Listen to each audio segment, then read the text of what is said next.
Assalamualaikum warahmatullahi wabarakatuh. Halo teman-teman, di sini saya akan menjelaskan bagaimana caranya mengerjakan dengan Microsoft Excel dari data yang sudah di bagian kemarin ya, mengenai jam belajar dan nilai. Oke, kita akan menganalisis mengenai statistika deskriptifnya, kemudian kita akan membuat visualisasi data, uji hipotesis, dan regresi dan korelasi. Kita mulai dari yang pertama, yaitu analisis statistik deskriptifnya. Kita akan menentukan rata-rata median modus simpangan baku dari data yang sudah tersedia. Oke, kita mulai dari rata-rata dari jam belajarnya. Berarti tinggal ketik aja di sini karena rata-rata itu rumusnya average. Berarti tinggal diketik sama dengan kemudian klik average, ketik average. Nanti ya muncul yang ini ya, average, tinggal diklik sampai muncul tanda kurung buka, maka tinggal kita blok data dari jam belajarnya ini, di blok semua sampai ke bawah. Kemudian tinggal di enter atau kurung tutup. Kemudian rata-rata nilai berarti sama rumusnya, berarti ketik sama dengan kemudian ketik average. Nah, nanti klik yang fungsi average ini sampai muncul kurung buka. Nah, kita blok untuk data nilainya. Di blok sampai semua data tercakup ya. Oke, kemudian di enter atau kurung tutup. Selanjutnya median, rumusnya adalah median, berarti ketik sama dengan kemudian median, klik yang median ini sampai muncul kurung buka. Yang akan kita cari mediannya adalah nilai, maka di sini kita blok nilainya aja. Oke, kemudian di enter atau di kurung tutup. Selanjutnya modus, berarti sama ya, rumusnya mod, berarti sama dengan kemudian kita tulis mod. Nah, kita pilih yang single, mod SNGL, berarti pilih yang ini, mod SNGL. Kemudian kita blok nilainya, kemudian di enter. Kemudian simpangan baku, berarti ketik sama dengan, terus stdef, kita pilih yang S, yang sampel, berarti stdef titik S yang ini, diklik, kemudian kita blok yang nilai, di enter. Kemudian banyak data, itu rumusnya adalah count, kemudian kita klik yang count ini sampai muncul kurung buka. Nanti bisa ambil data dari nilai jam belajar atau dari ID-nya bisa. Udah ya, selesai. Berarti ini untuk statistik deskriptifnya sudah kita selesaikan. Dapat rata-rata jam belajarnya 2,8, rata-rata nilainya 72,6, rata mediannya 72, modusnya 59, simpangan bakunya 9,7, dan banyak datanya ada 25. Itu adalah analisis statistik deskriptifnya.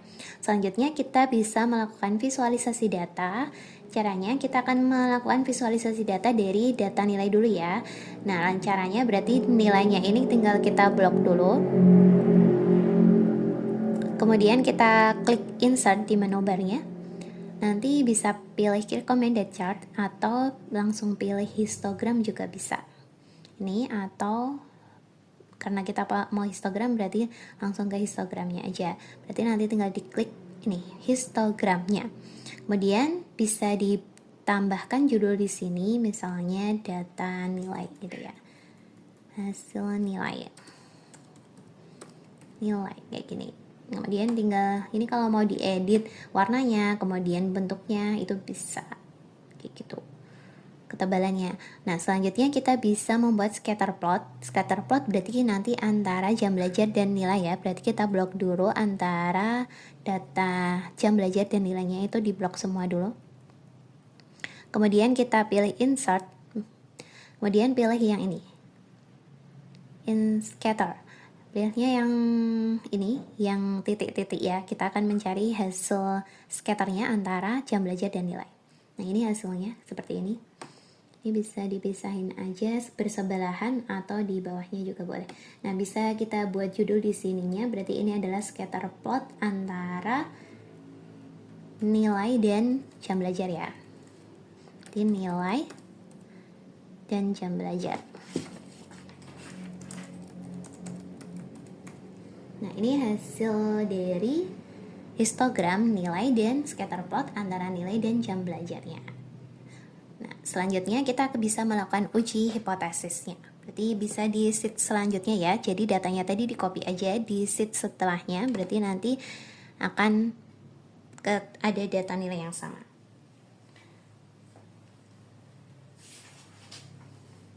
Oke, kita akan melakukan uji hipotesis min satu sampel untuk mengetahui apakah nilai rata-ratanya tadi sama dengan standarnya 70. Jadi kita ambil standarnya 70. Jadi hipotesis nolnya nanti mio sama dengan 70. Hipotesis alternatifnya berarti mio tidak sama dengan 70. Kita ambil alfa 5%. Statistika ujinya kita pakai uji T. Kemudian dari data di depan tadi bahwa kita sudah memperoleh ya hasil N-nya tadi 25, min-nya tadi 72,6, standar deviasinya 9,7. Bisa dilihat di hasil yang di depan tadi. Kemudian tinggal kita cari T hitungnya. T hitungnya rumusnya ini kan, min-nya, berarti nanti tinggal ketik aja sama dengan dulu. Kemudian kurung buka, min-nya diperoleh 72,6, diketikkan aja 72,6 atau sesuai dengan datanya berapa ya. Kemudian dikurangi, kita ambil mio-nya tadi 70, kemudian kurung tutup, kemudian slash, kurung buka, standar deviasinya 9,7, diketik 9,7, kemudian slash lagi SQRT,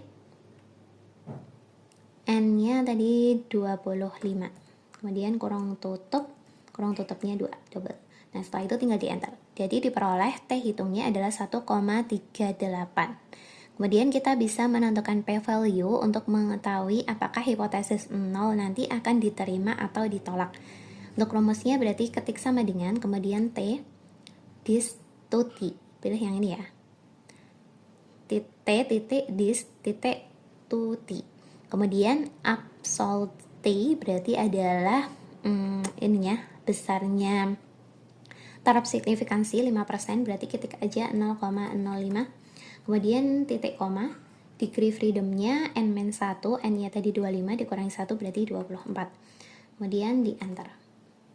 Nah, dari sini kita peroleh p-value-nya adalah 0,96.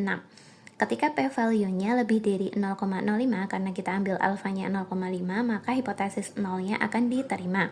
Kalau p-value-nya kurang dari 0,05 berarti hipotesis 0-nya akan ditolak. Berarti dari sini kita bisa menentukan keputusan ujinya bahwa hipotesis 0-nya H0-nya berarti akan diterima ya. Terima. Karena nilainya lebih dari 0,05. Kemudian kesimpulan ujinya berarti nanti kita baca hipotesis nolnya, berarti rata-rata nilai itu sesuai standar yaitu 70. Seperti itu. Itu adalah hasil uji hipotesisnya. Kemudian kita lanjut ke regresi dan korelasi. Di korelasi, kita akan mengetahui hubungannya antara jam belajar dan nilai. Kita bisa menggunakan rumus ini seperti ini, korel, atau nanti pakai data analisis juga bisa. Oke, kita pakai yang rumus biasa dulu ya. Jadi hubungan korelasinya kita pakai rumus korel, berarti ketik aja sama dengan kemudian korel. Klik yang korel ini. Nah, di sini kan akan muncul array tadi kayak tadi ya, berarti array 1, array 2, maka jam belajarnya kita blok semua data dari jam belajarnya. Kemudian nanti titik koma. Kemudian array 2-nya berarti adalah nilai. Nilainya juga diblok semua sampai ke bawah. Kemudian di enter atau kurung tutup. Nah, akan ketemu hasil korelasinya itu adalah 0,8252. Nah, kita baca hasil interpretasi R-nya dari ini, tabelnya ini. Bahwa nilai R-nya masuk di sini ya, 0,8 sampai 1. Berarti artinya sangat kuat. Berarti di situ akan terdapat korelasi positif antara jam belajar dan nilai. Berarti artinya semakin jam belajarnya itu semakin lama, berarti nilainya juga akan cenderung meningkat. Berarti hasil analisisnya kayak gitu. Jadi semakin lama jam belajar, nilainya juga akan cenderung meningkat karena hasil korelasinya tadi bernilai positif. Selanjutnya kita akan melakukan regresi linear. Jadi kita akan menentukan persamaan regresinya. Maka sebelum menentukan persamaan regresi, kita cari dulu intercept, slope, dan R kuadratnya. Oke, berarti di sini nanti intercept-nya berarti nanti sama dengan intercept. Ini ya. Terus ini berarti yang variabel Y dulu, berarti yang nilai dulu. Jadi di sini variabel X-nya itu jam belajar, variabel Y-nya adalah nilai. Berarti yang dimasukkan dulu adalah variabel yang bergantung, berarti yang nilai. Nilainya di input dulu. Kemudian titik koma, variabel X-nya berarti tadi yang jam belajar.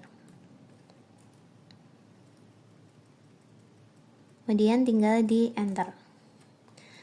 Ini hasilnya 54,045. Kemudian slope-nya berarti ketik aja slope.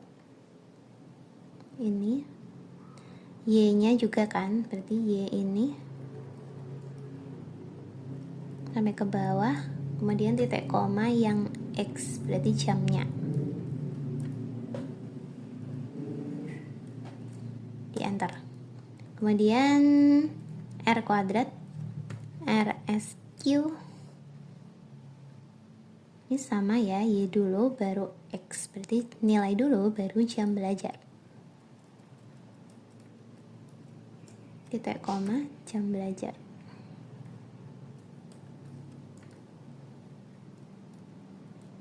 Enter. Nah, kayak gini hasilnya. Nah, kita juga bisa menggunakan data analisis. Jadi nanti pilih menu barnya data, kemudian di sini kita pilih yang data analisis. Nah, nanti kita bisa memilih yang korelasi tadi sudah dihitung ya, berarti kita bisa cari yang regression aja. Berarti pilih aja yang regression. Nah, input Y-nya tadi berarti masukkan data nilainya ini dimasukin semua. Back ke bawah.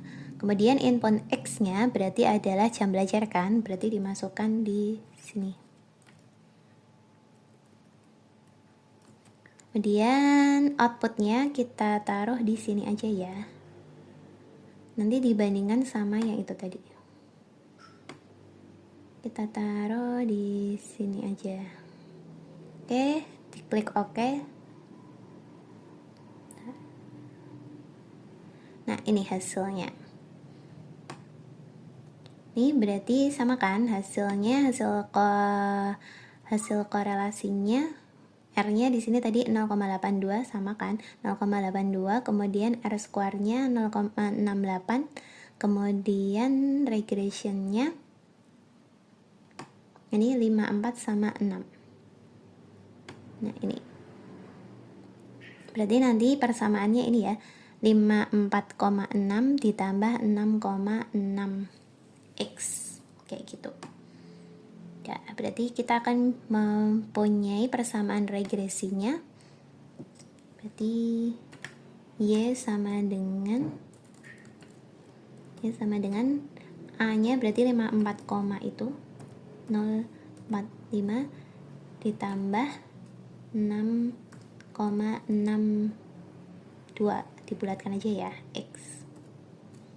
Nah, ini adalah persamaan regresinya. Berarti di situ nanti kita peroleh persamaan regresinya itu hasil analisisnya, berarti di sini jam belajar itu berpengaruh signifikan terhadap nilainya karena di sini hasilnya positif juga kan.